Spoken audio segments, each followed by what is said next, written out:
Don't ever let somebody tell you you can't do something. Wait a minute, you ain't heard nothing yet. You're listening to the Live to Create podcast. Hello, everyone. Welcome to the official Live to Create podcast, coming to you from Nashville, Tennessee. I am your host, Shane Almgren, and I am joined today also from Nashville by the managing editor of Parade magazine, Neil Pond. A lifelong entertainment journalist, he previously served as editor-in-chief of American Profile magazine and as editorial director of the nation's two leading country music publications, Country Weekly and Country Music. He's been an on-air commentator for CNN, the BBC, VH1, and CMT, and is a recipient of the Media Honors Award, the highest journalistic decoration bestowed by the Country Music Association. Neil is a voting member of the Broadcast Film Critics Association, and his weekly movie reviews appear in national newspaper syndication on Rotten Tomatoes and on his website, neilsentertainmentpicks.com.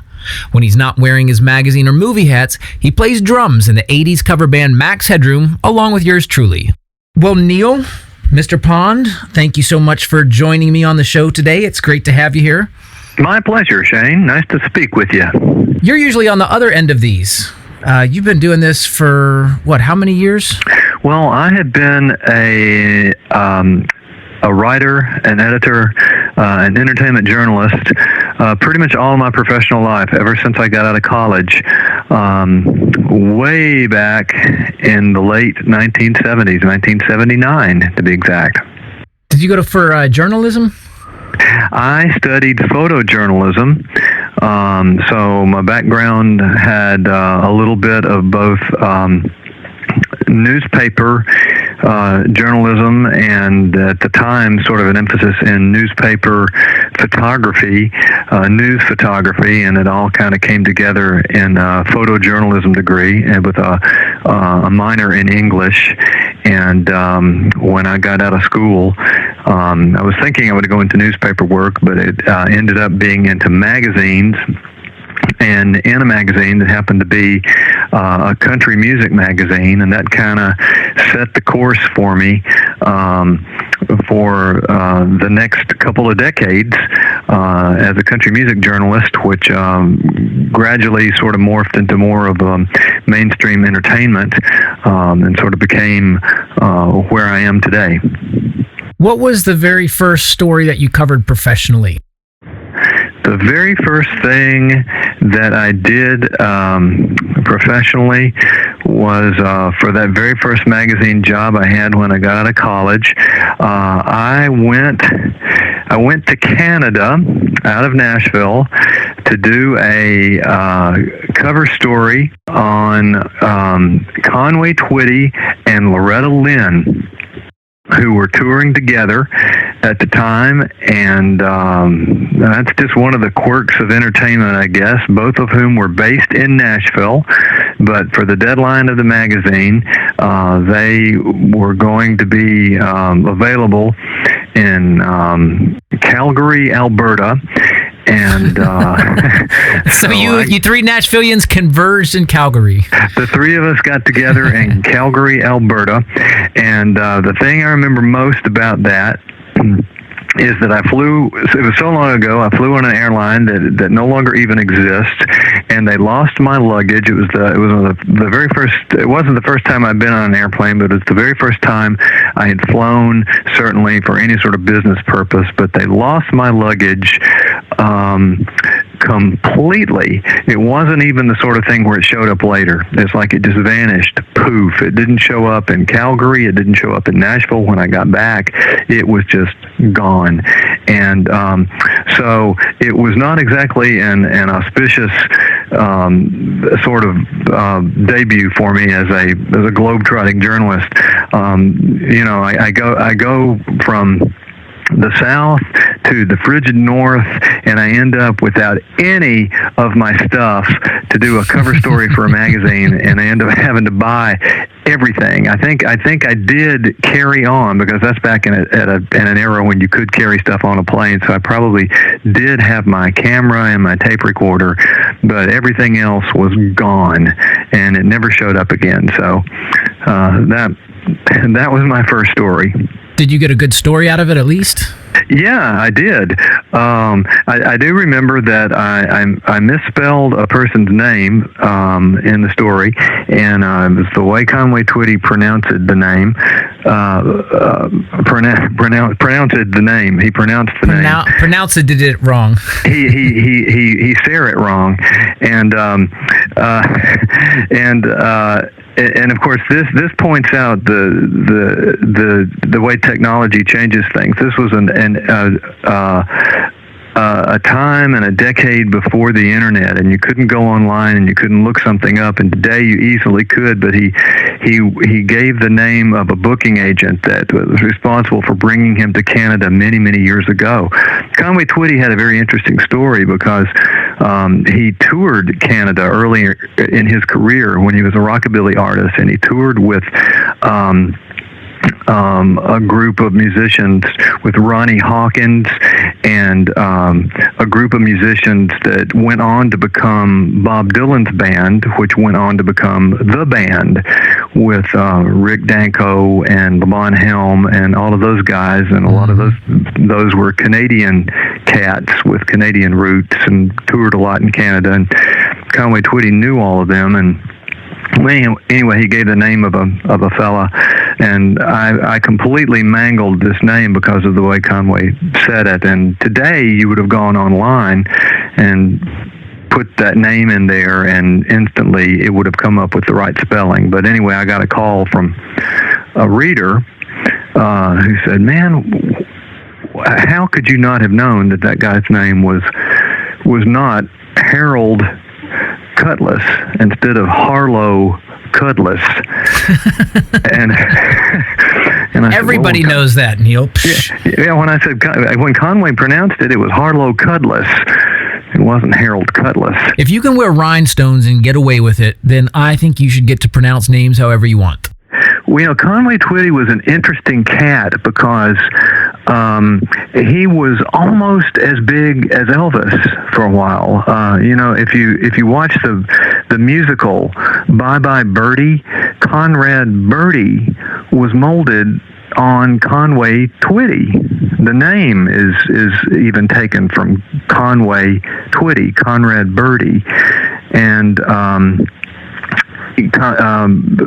remember I interviewed Conway Twitty several times over the years, and Conway Twitty was one of the last holdouts of country artists to ever do a country music video, because he said country songs are such personal things for listeners that I don't want to ruin what the imagination does to a song. That if someone has an idea of what that song is, why do I want to pop up on a TV screen and, pop the bubble of what someone might be thinking that song does?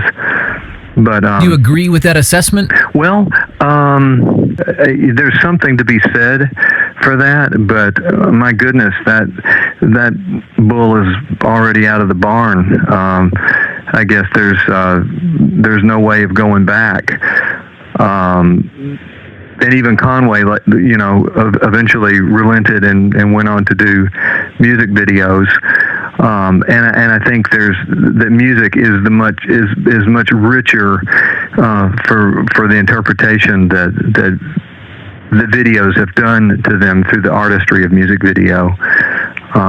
But I think of what has come to my mind over the years when I've heard so many songs that didn't have music videos. I think of what music does to trigger the imagination, and it's really wonderful.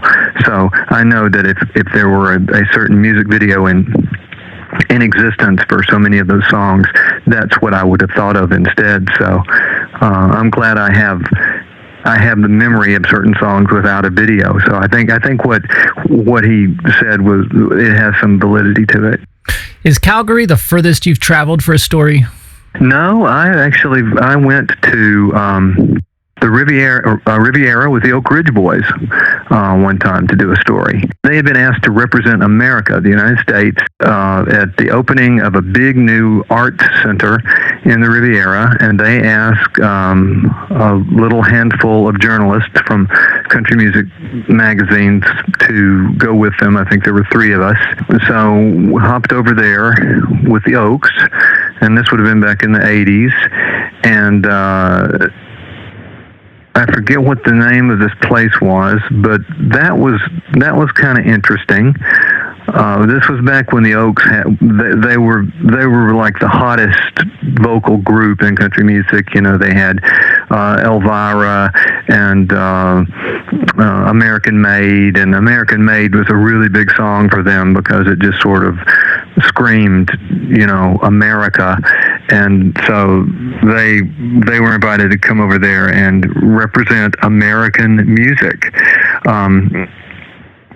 And other international acts had performed and were performing on either side of them on other nights. But I had never been to Europe, and the Riviera was a really interesting place. And the Oaks were quite the oddity. The people there had never seen anything quite like William Lee Golden. He was the mountain man. You know, each of the Oaks kind of had their persona, and yep. William Lee Golden was the big hairy one, sort of the Grizzly Adams. And they filmed a thing with Entertainment Tonight one afternoon while they were there, and they were on this beach, and on the Riviera they have a certain laxity in beach attire that we don't, clothing options. Yeah, we don't often have here in America, and so there was William Lee Golden in his full buckskin outfit and all of his hair just yards away from, just fitting right in with the natives. Yes. So it was almost like one of these is not like the others kind of children's game, where you sort of had to pick out what's the square peg and where's the round hole in all of this. But it was a beautiful, beautiful city. I'd never seen anything like it. You know, the scenery is just so spectacular. And, you know, when here in America we look at something and we say, that is 100 years old. That building is really old because it's 150 years old. Over there, you know, something that's old is 1,000 years old. And, or 2,000 years old, and that was really striking. So that was cool. Was it just the journalism that you were drawn to? Did you care what you were writing about, or did you specifically want to go after entertainment? No, I didn't. When I went into it, I thought entertainment journalism was kind of puffy and kind of light, and my background in college was sort of to chase the news, and that's kind of what photojournalism was. And it was a bit harder, and it was edgier. However, I grew up on Rolling Stone, and that was sort of the pinnacle of entertainment journalism, and that really brought those two things together. Because Rolling Stone didn't just report on entertainment; it was also politics, and it was lifestyle, and it had an edge to it, and it had a real attitude. And I thought, that's pretty cool. And I thought, if I could do that, if I could have some of that sort of synergy, that would be all right. And so that's what I always tried to sort of aspire to in my writing. And even though it never really, the magazines weren't quite Rolling Stone, I felt like there was always the opportunity to sort of bend it a little in that direction, to bring a little bit of that kind of lifestyle writing and just a kind of a bit of an edge to that. And I got a lot more appreciation for what entertainment journalism was, because at that time, entertainment journalism was becoming a much, much bigger thing in media in general, with People magazine and Us magazine, and with this explosion in the tabloid market and all of these entertainment TV shows, primetime shows about the lifestyles of stars and such, and there was a huge appetite in the audience for entertainment, and so people really were hungry to find out about what were stars like. And I thought, if there's a way to show that and write about that, to humanize people on a human interest way, in a human interest way, but also report the news, which is what the magazines did that I worked for. That was a good way to sort of bridge both those worlds of news and entertainment. Who's someone you interviewed that you had sort of an expectation of what they were going to be like, and they completely blew your mind because it was the total opposite? I had a really good time with Hank Williams Jr., and I didn't think I would probably like him very much, just because I didn't think we'd have a whole lot in common. And I went to see him out in Montana, where he had a place at his home out there. But he's had another really interesting life, a very unique life. And, I ended up liking him a great deal. And we kind of hit it off, even though we still didn't have a whole lot in common, other than we really liked music a lot, and we had a real appreciation for that, and we had a real appreciation for roots music, and I could really appreciate where he came from.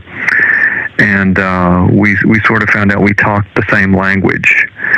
And he had a real, even though he was country to the core, if ever there was someone that had country music in their DNA, he had a real breadth of knowledge about blues and about rock and about other kinds of music that was quite refreshing. And that's one thing I found out a lot about country stars, is that none of them were really just one thing, that they all had a quite diverse kind of grounding in other things too. And that was always really interesting to find out. It's just what made them tick musically and professionally.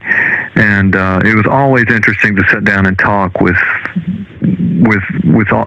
just about all of them. And over the years, because I spent 3 decades writing about country music, I guess I went into the homes and went on the road and went on their buses and went into airplanes with them and spent really up close and personal time with just about everybody. And that's really not a stretch, and it's really not hyperbole. I mean, it really is just about everybody who was making music during the 80s and the 90s and into the early 2000s. And I really enjoyed being with just about everybody because they were really all very interesting. When you were doing an interview with somebody, what types of questions were important to you to flush out? Well, most of the time, we knew that the magazine knew that we probably weren't going to be doing another story on those people for quite a while, so you wanted to find out something about them that they maybe hadn't talked about before, and they hadn't talked about 100 times before. So you're always digging for something new that wasn't it wasn't dirt, but it was something that was something interesting, some nugget that revealed a little bit about them from maybe their childhood, or something that would shine a little light on who they were or how they got to be where they were. So you wanted to find out a little bit about how they came to be, who they were, and how they got there. It was different with every person.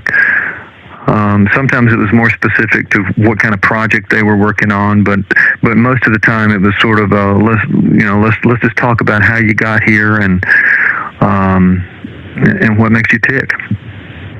Did you have any tricks of the trade to get them to open up to you? Like I'm sure they did hundreds of interviews over their careers. How were you able to create a unique interviewing experience?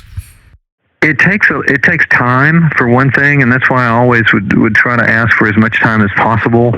Not to try to do it in a 20-minute interview, but to make it more like a 45-minute at least, and to do it in a place where they're comfortable, which is why we always tried to do things in somebody's home or at least in a place where they could sit down in a blocked off area where it wasn't busy and free of distractions, and just take some time to get comfortable and just kind of let the conversation go and flow. But I always tried to be prepared, and I tried to know what I was talking about. I always tried to research them and be familiar with them a little bit, and ask questions and that showed that I'd done a little homework. So that was a big part of it. Tried to make it as conversational as possible. Who are your most memorable interviews? Oh gosh. Quickly, in the 30 years, which two? Run down the list and just tell our listeners some of the people that you have dealt with. Well, I remember I interviewed Garth Brooks several times, and I remember the first time was when he was just starting out, and we did a photo shoot with him at the same time, and we did it in Centennial Park here in Nashville, just out in the middle of close to the Parthenon. They had a little rock garden, a little recessed garden that's still there, and they do a lot of weddings and proms and stuff down in there. And so Garth was in there, and he had a huge hit at the time. I think it might have been The Dance, but I mean, he already had one big hit, but people didn't know who he was by sight, and so people were just riding their bikes and walking around and stuff, and the photographer had a big light box set up and the camera, and click, click, click, and there's the guy in the cowboy hat, and nobody paid him any attention, and I thought, in another year from now, he won't be able to go outside, or another 6 months from now, he won't be able to go outside without being just mobbed with attention. But I remember one of the things he told me at that time, and Garth was always like this. He never really comported himself as the star that he was. He just talked about what he wanted to do, and it was never, I want to sell 10 million records and I want to fill arenas. But I remember one of the things he said was he wanted to do something to help kids. He said, one of my dreams is to open up some kind of ranch or something. And I said, well, like what would it be? And he said, kids just need to know things. He said that, like, there's boys that they don't have parents, they don't have dads that tell them that like the way to tuck a shirt in. And I said, well, like to tuck a shirt in? And he said, yeah, like when you tuck a shirt in, you need to, and then he showed me, and he said, like you tuck a shirt in, and then you take your thumbs and you put them in the front, and you kind of smooth the shirt back with your thumbs before you snug your pants up, and you kind of smooth it back around behind you, and then you put you snap your pants, and then your shirt looks good from the front. And he said, if nobody shows you that, you just don't know how to do it. And I thought, well, yeah, okay. But that always has stayed with me, that image of Garth Brooks showing me how to tuck a shirt in, and him thinking that there needs to be a ranch for boys to know how to do that. And And another time, I was with Garth, and he was one of the ones I was on a plane with. And he was doing this tour literally a cross-country blitz of cities to promote a Christmas album, the proceeds for which were going to feed the children, the organization. And so he was making 5 stops within 2 days, within 48 hours.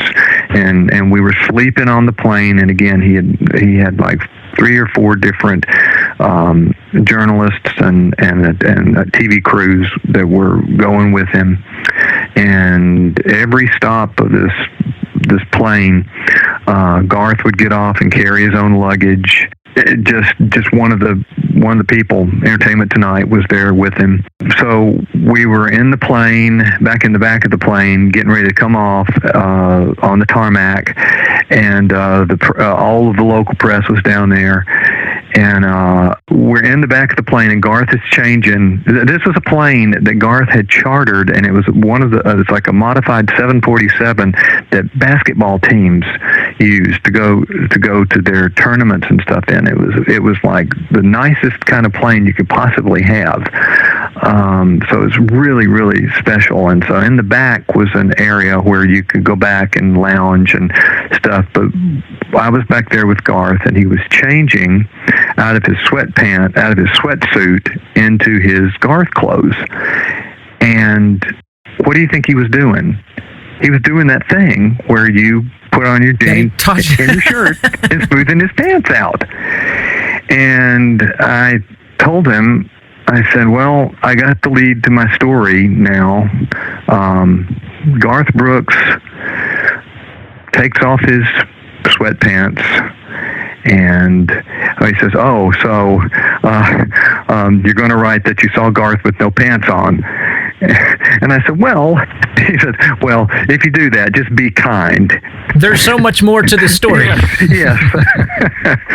So, but Garth was somebody that I saw several times throughout the years, and he continued to just build and build and build and build until he was just the biggest star, practically on the planet. But he still was so much more down to earth than you would ever expect him to be when you were around him. So that always was so disarming when you were around Garth. Who is the antithesis of that? Whose head was way up in the clouds? Oh, gosh.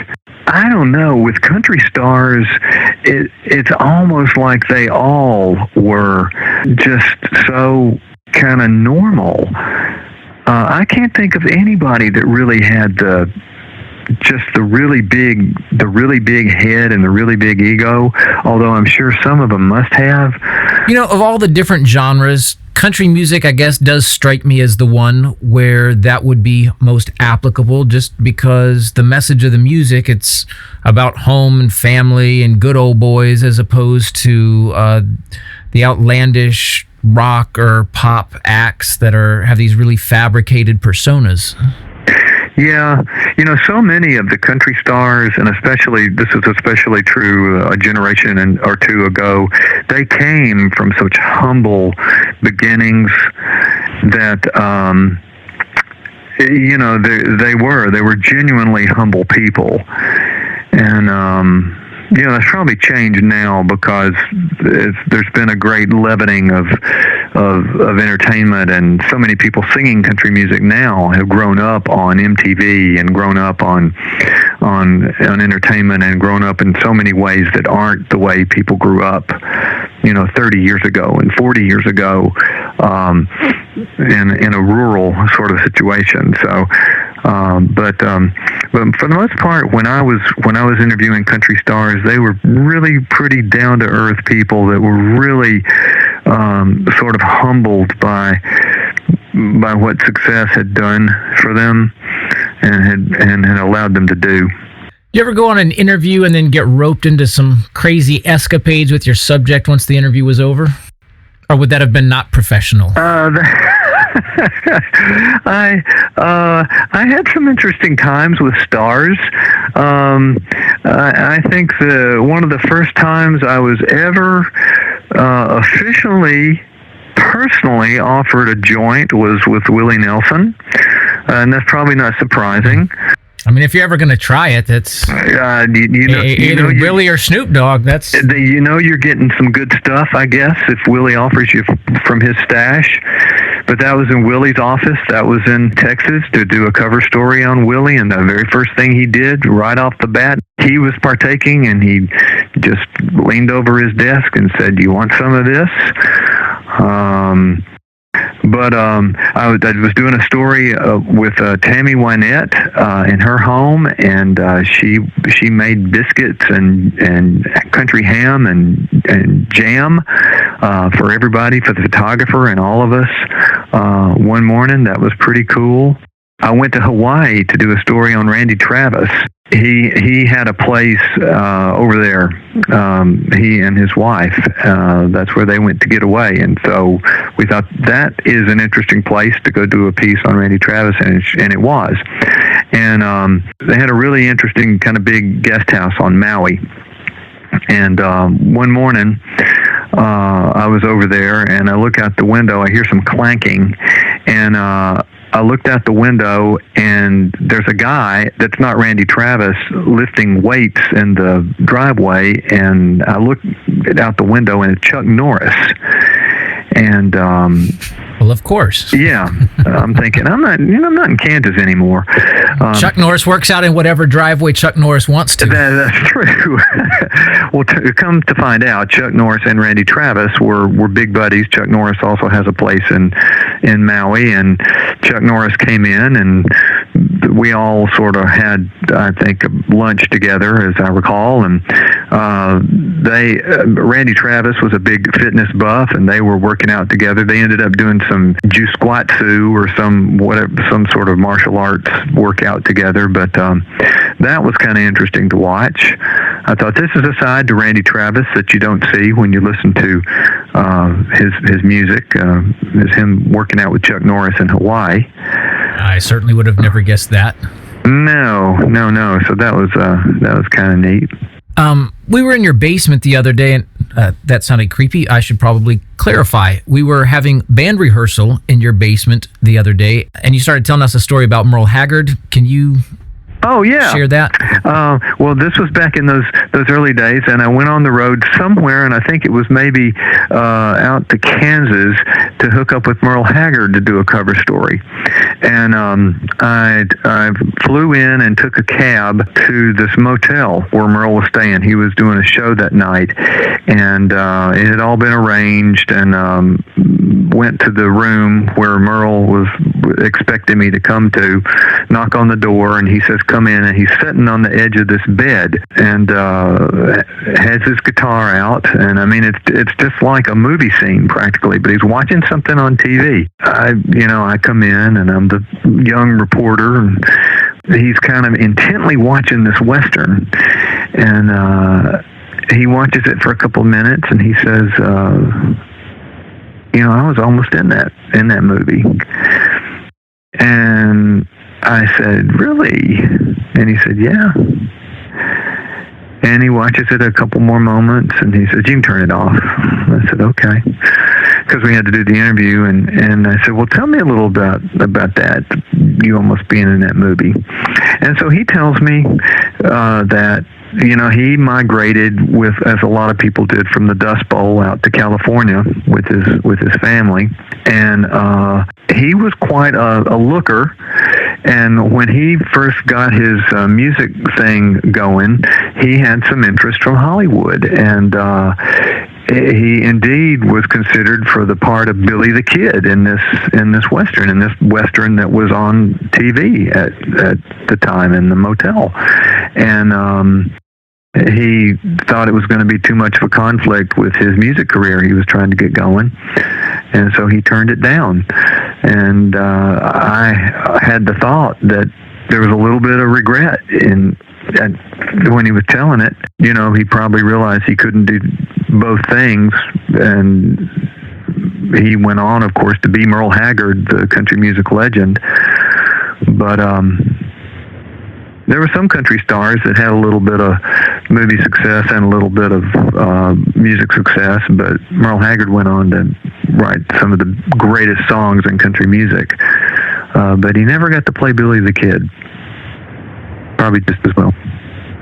I want to go back and clarify for the listeners why I was in your basement, and that's because we rehearse in there. Neil is not just a journalist. He's also a movie critic, and he's been an on-air commentator for a number of CNN's, VH1, CMT, and he is also a pretty great drummer. How early in life did you start drumming? I've been drumming since I was in elementary school. I got my first set of drums, I guess, when I was in the 7th grade. I haven't been too many months ever since then when I wasn't playing in some kind of band or another. And, of course, now, Shane, you and I play together in Nashville's most punctual 80s band. That's it. Max Headroom. Most punctual, well-organized 80s band. So for you, if you were all into the country music scene, why are you playing 80s instead of country? Well, I always kind of felt like country music was almost sacred ground, since that was where I feathered my nest.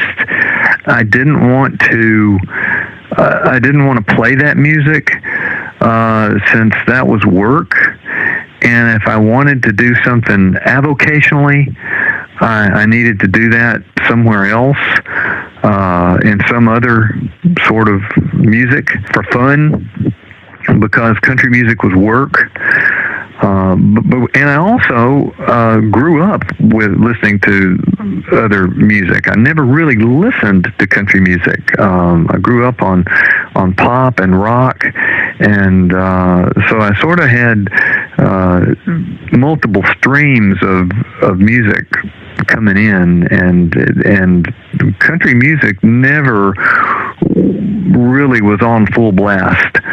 I certainly had a knowledge of it, and a really good working knowledge of it, but I got into 80s music because 80s music was around in the 80s, and started playing in an 80s band, and that was the music at the time, and it just kind of carried on through. As far as drummers go, who are you listening to? Who are the guys for you? Oh, gosh. Jeez.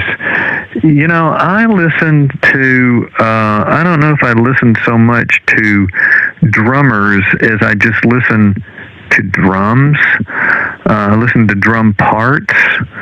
I just saw a YouTube video of Sheila E. playing with Prince on a clip that he did on, it was either the Jay Leno show. I think it was the Jay Leno show back in the 90s, and it was amazing. It was just incredible. And then I still listen to some of the, I guess I call them the classic drummers, and I listen to just how simple how much they can do with so little. Like Ringo Starr or Charlie Watts, and then I go on YouTube and I watch drummers that I don't even know their names that just blow me away. Young drummers that just have such incredible style and chop that just I'm just dazzled by watching them. So I don't really get starstruck with drummers because there's such a galaxy of talented drummers out there. I've always been I'm a kind of meat and potatoes drummer. I know that if you can't keep the beat, nothing else really matters, and so I've always tried to build it around that. And then you dress it up a little bit, but you just gotta keep the anchor down, and I've just tried to build on it from there. If you had to pick between journalism and music, which one do you go with? Oh, I think I'd have to. That would be so hard because they've always kind of fed my left brain, right brain thing.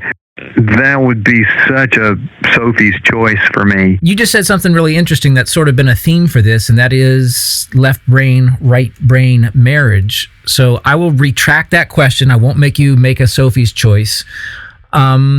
talk about how the left brain and the right brain, how the music and the writing, how they've possibly influenced each other for you. Well, okay, that's a great question, and it's a great thing to pursue, because I do feel like there's a part of me that I love the idea of this vagabond spirit and this unfettered creative bird that needs to be free to fly.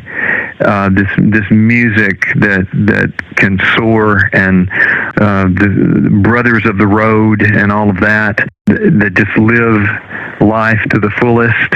I love that idea, but at the same time, I love the structure of the profession of the journalism that I've always had, and the sort of the four walls that has provided me, and the solidity of a career that has been, because I know that music can be a very fickle thing, and there's a sort of instability there if you try to build a career on that. It's certainly at the level at which I feel like I have as a drummer. It's been a really, really good sideline for me. It's been a great hobby, and it's been a great thing for my passion. But I feel like it's for me to have pursued that as a career and as a front line would have probably led to a burnout, and a sense that I might have peaked a lot earlier, and I might have been facing an uncertain future at some point a lot sooner. So I feel like it's been a really good balance for me, and I feel like I've found a nice sort of way that the left brain and the right brain can kind of coexist. Well, I think you certainly went with the better option. I mean, you really found your niche with the writing, and I know you're a recipient of, I believe it's the Media Honors Award. Yes, that was a thing, an honor bestowed by the Country Music Association for distinguished service to the country music industry. So that was a pretty cool thing. That's one of the highest journalistic awards they give out, isn't it? It is, yeah. Yeah, that was pretty cool. How old were you when you decided that you needed to pursue writing? I think, I guess it was in college that I really sort of decided that was a track for me, because I wanted to be a filmmaker when I was in high school, and I thought that might seriously be something for me to do. And when I went off to college, that was really sort of where I initially thought I was going to go, and then that sort of became photography when I realized I didn't really have any experience making movies, but I did have a camera, and so I could do still photography, which became photojournalism. And with photojournalism came some print journalism, which became writing. And I was always good at writing, and I was good at English. And eventually, the writing won out over the photography when I got out of college, and then became much more of a writer and an editor, much less of a photography, which in the magazine world kind of became more of the specialty of the photographers, and so I moved more into writing and editing. But even when I wasn't thinking of becoming a writer, when I look back at it, in elementary school and in high school, I worked on the high school newspaper. I was the editor of the high school newspaper. I remember working on a mock screenplay when I was in early high school, just for fun. I was always doing some kind of writing, so I think it was kind of fated that I would probably go into some kind of profession where I'd be writing, because I was always putting words together. I just didn't know it at the time. Did you become a movie critic? Was that part of an assignment, or was that something that you pursued independently because you had that love for film? No, that was something that our company asked me to do because they were looking for somebody to write movie reviews every week. That the company that I work with now is Parade magazine, which is a magazine that goes in newspapers around the country to about 30 million homes every week, distributed through local newspapers in most major American cities. But our company said, would you write a movie review every week that we could syndicate to all those newspapers? We don't have room to put it in the actual Parade magazine, but we would distribute it as free content to any of the newspapers that might want to use it, because a lot of them don't have their own newspaper critic, but they might like to run a movie review. And I said, heck yeah, I'd love to do that. So that's how I started doing that about 6 years ago, I guess. And so for every week for 6 years, I've been writing movie reviews that get syndicated to newspapers around the country, and they're also on Rotten Tomatoes. So that's become, a sort of a major part of my job as the managing editor of Parade magazine.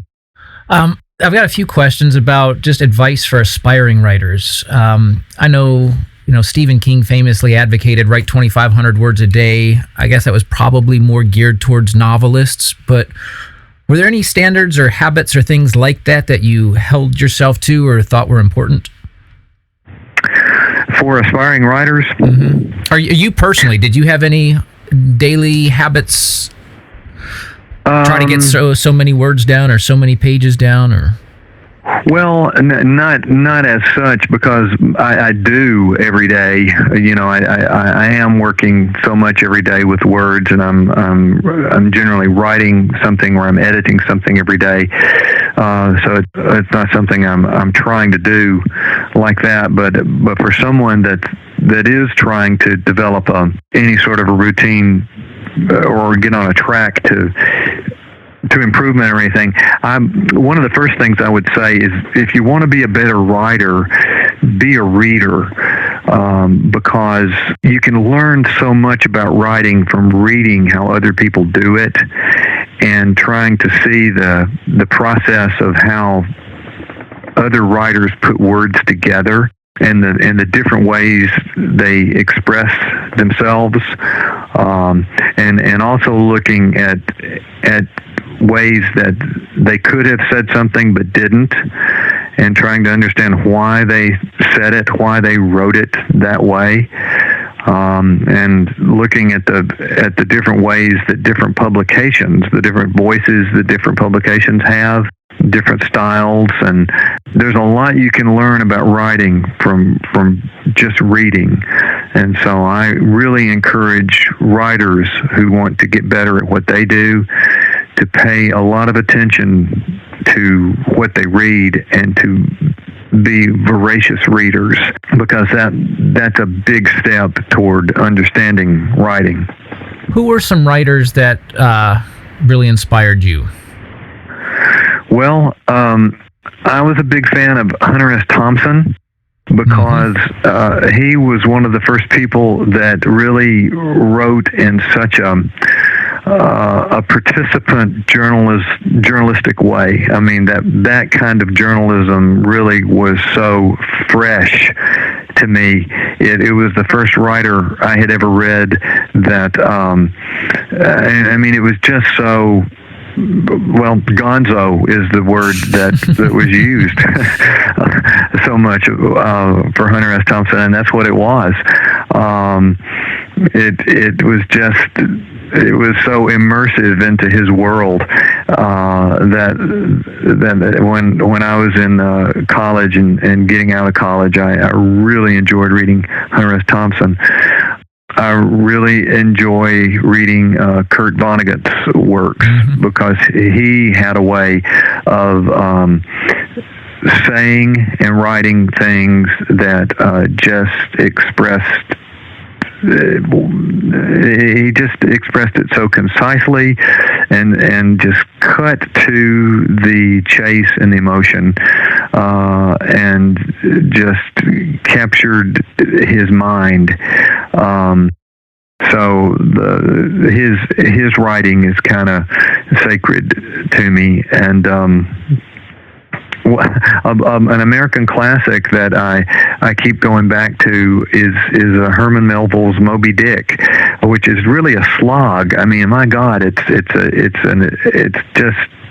an ordeal to get through, but it is such a chronicle of seafaring and whaling. It's an amazing book. It's this people that think of Moby-Dick think of it as this one thing about an obsessed captain chasing a whale, and it is that, but it's cloaked in this amazing book about this minutia of whaling and ships and knots and sails and rigging and barnacles on wood hulls, and there's really no other book that's ever been like that. And I go back and I look at Moby-Dick, and I'm just taken into this world of 19th century New England whaling like nothing else. And that's what good literature does. It transports you to a place and a time. So those are just three examples, but. Do you think maybe that's what Conway Twitty was talking about why he was opposed to the doing the music videos? Because how many people have seen a movie and go, "Oh, the book is so much better"? Yeah, I think it is. I think that's the common thread of great art of any kind. It takes you somewhere. It has that power to for just a moment or longer to sort of lift you up and make you forget. In movies, they call that the suspension of disbelief. The ability for just an instant to make you forget that you are at a movie, that you're seeing something that you don't really believe that, but it suspends your disbelief for just a second. That, oh wow. So it maybe scares you because you're really frightened. But I think any kind of really great art can do that and does that.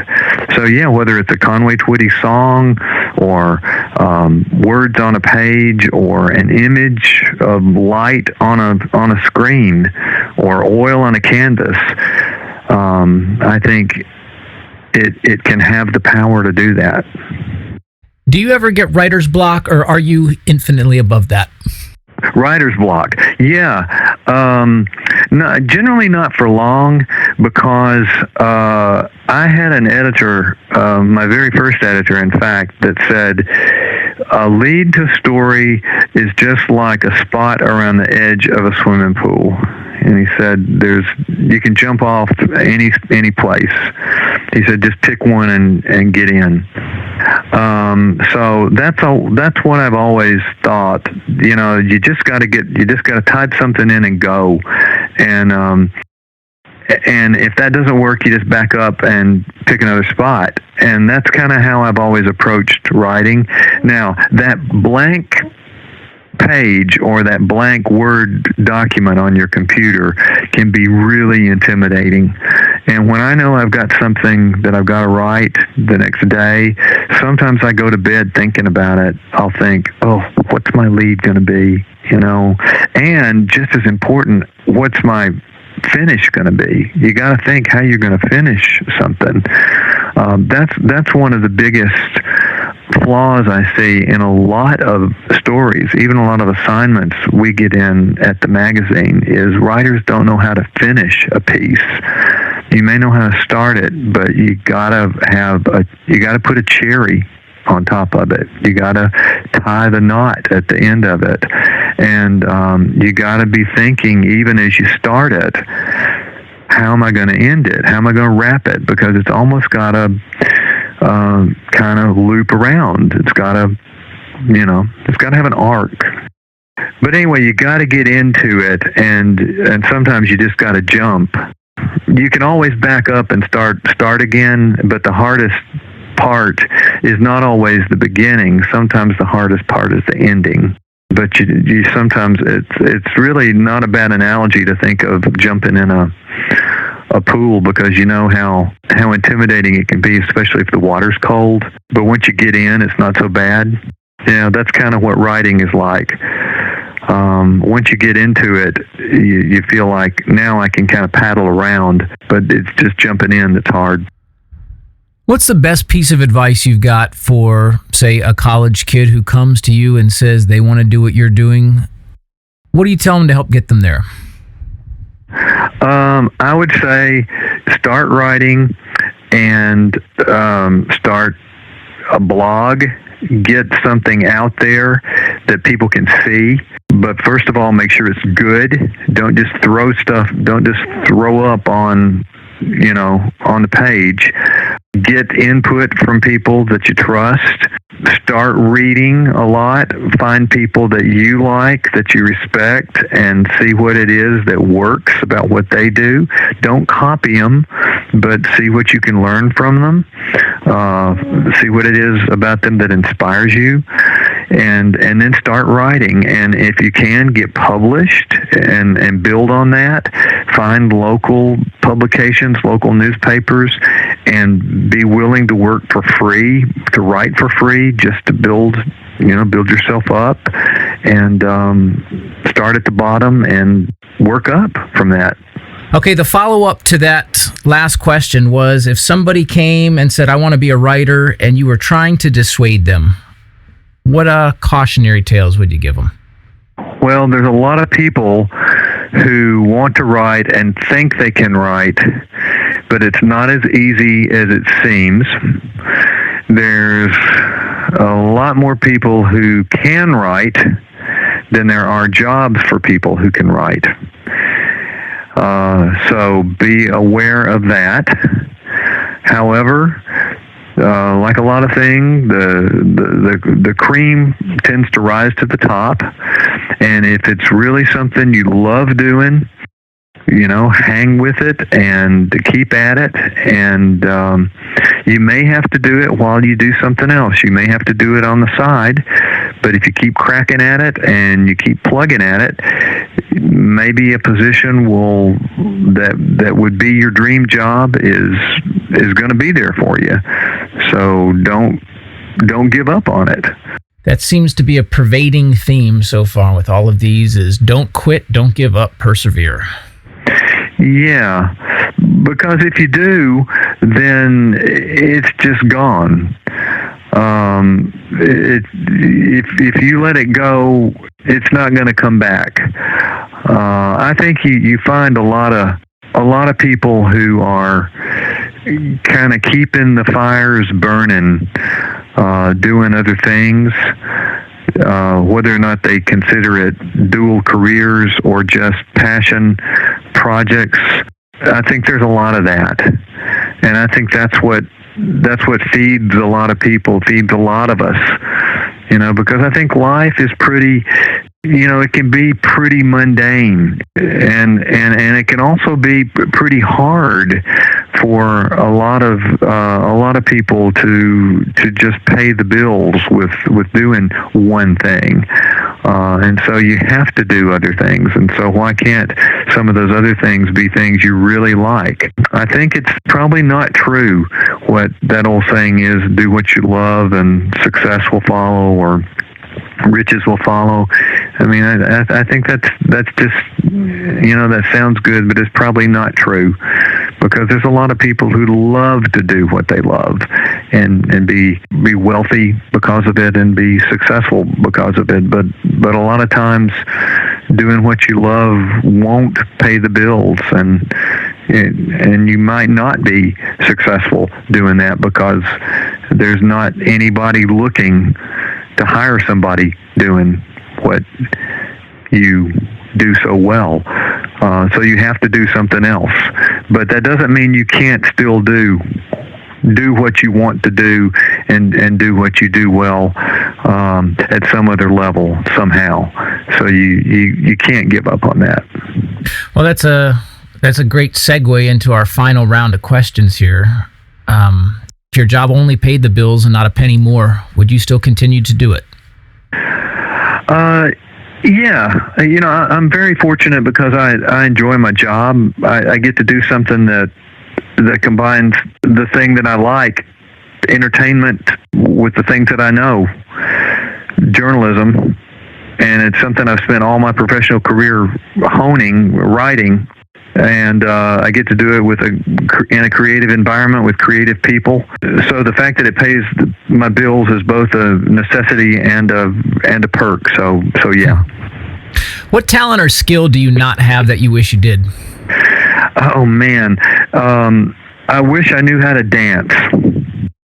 Fill in the blank. I'm a success if I'm happy, if I have no or few regrets, and I've made a decent life for my family and myself without crushing the lives of anyone else. And what about I'm a failure if I'm a failure if I get to the end of my life and I feel like there were so many things I wish I could have, would have, or should have done differently. What is the single best piece of advice that you followed to get where you are today? My dad used to quote an old country song, do what you do well. I was about 7 years old, I guess, when it came out, but that message has stayed with me all my life. Anything that you do is worth doing right. Don't do anything halfway, half-assed. I was never really an overachiever. I never really thought of myself as an overachiever, but I was the valedictorian of my high school senior class, and I graduated with honors from college, and I think I definitely carried that advice along with me, to this day. I know I do when I'm writing. I'm a tough critic on myself. I definitely still try to do what I do well. What piece of well-intentioned advice are you glad you ignored to get where you are today? I had a boss one time early on in my career tell me that I was too nice, that I needed to be meaner, tougher, more aggressive, more of a sort of a pushy asshole journalist like him. I remember thinking then, that's not me, and I'm not him, and I'm glad I didn't take that advice. What character trait do you like best about yourself? I think I'm a really good listener. I look at people when they're talking to me, and I really try to hear what they're saying. I think that's also made me a good empathizer. What about the character trait you like least about yourself? I wish I wasn't so much of a worrier. I wish I didn't, and I wish I didn't have to. Fill in the blank. I believe every child should have the opportunity to grow up and be loved. If you could suggest one piece of self-improvement that everyone on Earth would adopt, what would it be? Well, it's one of the most ancient pieces of advice on the planet, and but it's still so true. Row your boat so that you don't capsize anybody else's, just like you want them to row theirs. If you could have any superpower, what would it be? I don't really care anything about super strength or super speed, but X-ray vision and invisibility would be cool. I guess that's the journalist, the observer in me. Other than Jesus, if you could have dinner with anyone alive or dead, who would it be? Well, I would invite the two dead Beatles and the two living Beatles for the ultimate Beatles reunion to see if they could finally work it out. And then I'd ask director Stanley Kubrick too, because not only is every film that he ever made a master class in filmmaking, his box set is like the Torah at our house. I've had people ask to borrow it, and I said, no, it cannot leave. it can't leave the temple here. But I've got just a few things I'd like to ask him about 2001 and The Shining. But I think if Kubrick and the Beatles got together, we'd have a nice little discussion. Is your house booby-trapped with a giant boulder should anyone try to steal this sacred box set? No, but it's up at the highest point of on my shelf, so even I have to get up on a chair to get it. So it's hard to get to. All right, an hospitable nearby planet has been discovered, and you have been recruited to help colonize it. You can take any 3 items with you that you wish. What are they? A comfortable pair of shoes, because I count that as one item. A versatile dinner jacket that can double as sportswear. And backup contact lenses. Dude's got to read, you know. Dude's got to read. Yeah. Finally, you have just won a Lifetime Achievement Award, and we want your acceptance speech. So no music is going to cue you off the stage so you can get to all the thank yous that you need. And if there are any personal causes that you want to champion, this is your soapbox, so let her rip. Well, this is fairly conventional. You know, first I got to thank my parents who saw the first signs of what I wanted to be and watered that seed and let it grow, even though I know they thought at times they must have wondered about what kind of weeds, you know, they were getting into and I was getting into. And I have to thank my wife, who stuck by me all the years and over all the miles. And I've also got to thank my many coworkers, because that's been a big part of my experience. Is making a lot of friends and the source of so many memories and lifelong relations. Because every wind in the road has brought me to something new and something good and something onto which the next mile was added. And I thank everyone and everything that got me to where I am today. And it's really true that I wouldn't be where I am if it weren't for where I'd been. That was very beautifully put, sir, and that means you are officially off the hot seat. Well, Shane, it's been a real pleasure. Well, thanks for including me in the project. Yep, it was wonderful to have you here, Neil. Thanks so much for joining me. Okay, Shane. Well, we'll see you around. All right, talk to you soon. Thanks. Once again, that was award-winning entertainment journalist, film critic, and the managing editor of Parade magazine, Neil Pond. You can read his movie reviews on his personal website, neilsentertainmentpics.com. I'd like to thank everyone for joining me today. You are listening to the Live to Create podcast, and this is Shane Almgren reminding you to dream big, be inspired, and live creatively.